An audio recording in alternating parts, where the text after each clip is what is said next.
নমস্কাৰ। মেঘ ৰাশিৰ জাতক জাতিকাসকলৰ কাৰণে 2026টো কেনেকুৱা যাব? মেঘ ৰাশিৰ জাতক জাতিকাসকলৰ কাৰণে 2026টো এক খুবেই উল্লেখনীয় বছৰ হিচাপে পৰিগণিত হ'ব পাৰে।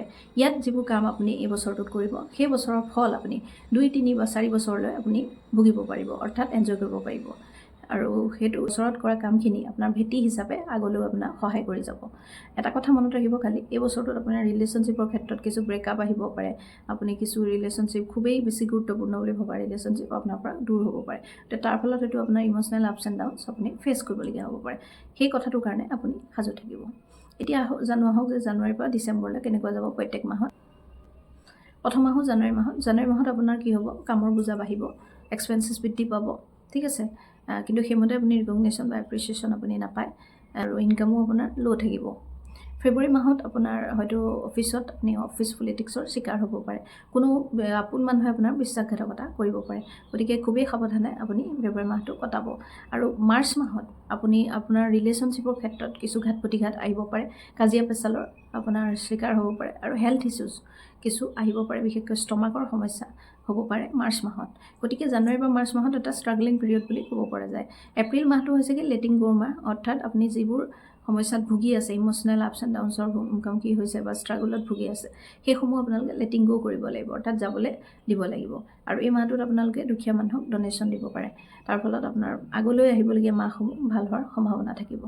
আৰু মে' মাহটো হৈছে খুবেই বেছি পজিটিভ বা মটিভেটেড এটা মাহ বুলি ক'ব পাৰি, যিটো সময়ত আপোনাৰ পজিটিভ কিছুমান চেঞ্জেছ আপুনি ফিল কৰিব। আপুনি নতুন জব যদি ট্ৰাই কৰি আছিলে, নতুন জব পাব পাৰে, বিজনেছৰ ক্ষেত্ৰত নতুন নতুন প্ৰজেক্ট পাব পাৰে, নতুন নতুন ক্লাইণ্টৰ আপোনাৰ জীৱনলৈ আগমন ঘটিব পাৰে।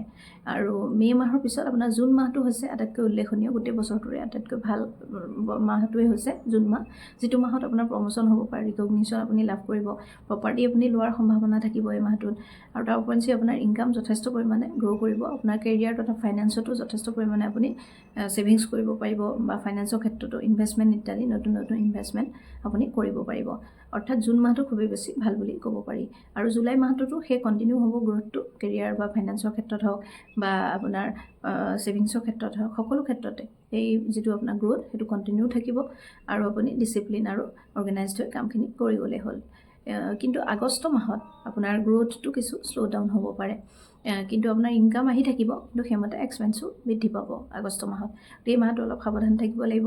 আৰু ছেপ্টেম্বৰ মাহত আপোনাৰ লাইফত বিশেষকৈ হেল্থ ইছ্যুজ বহুত কিবা কিবি হ'ব পাৰে, বিশেষকৈ stomach related issues, digestion related issues আৰু লগতে শ্লিপ ডিজৰ্ডাৰ, এনজাইটি, ডিপ্ৰেশ্যন ইত্যাদি হ'ব পাৰে ছেপ্টেম্বৰ মাহত।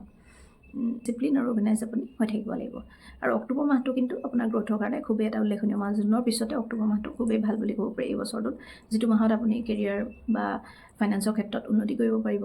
আৰু এই মাহটোতে আপোনাৰ নেম ফেম বৃদ্ধি হোৱাৰো সম্ভাৱনা আছে। কিন্তু নৱেম্বৰ মাহত আপোনাৰ যথেষ্ট ইম'চনেল আপছ এণ্ড ডাউনছ চলিব। এই মাহটোত আপুনি ইম'চনেলিটিৰ আপুনি সন্মুখীন হ'ব পাৰে, ৰিলেশ্যনশ্বিপত আপোনাৰ কাজিয়া পেচাল মতানৈক্য আহিব পাৰে। গতিকে এই মাহটোত যথেষ্ট ফ্ৰাষ্ট্ৰেটেড আপুনি থাকিব পাৰে। ডিচেম্বৰ মাহটোত আপুনি গোটেই বছৰটোত আপুনি কি কৰিলে সেইখিনি আপুনি চিন্তা ভাৱনা কৰি গোটেই মাহটো পাৰ কৰিব। আৰু নেক্সট ইয়েৰৰ কাৰণে নিশ্চয় আপোনালোকে প্লেন কৰিব ডিচেম্বৰ মাহটো। চ' এই ধৰণে আপোনাৰ গোটেই বছৰটো যাব। জাতক জাতিকাসকলে ৰেমেডি হিচাপে কি কৰিব পাৰে যে এই ইম'চনেল ব্ৰেকডাউনৰ পৰা নিজকে যাতে এক্সজষ্ট হৈ নাযায়, কমপ্লিট যাতে নিগেটিভ হৈ নাযায়, বা এইটো হৈছে আপোনালোকে হনুমান চালিচা ডেইলি পাঠ কৰক, লগতে বজৰং বান্দৰ আপোনালোকে এবাৰ এবাৰ পাঠ কৰক। লগতে প্ৰত্যেকটো সপ্তাহৰ শনিবাৰে আপোনালোকে সুন্দৰকাণ্ড পাঠটো শুনিব লাগিব।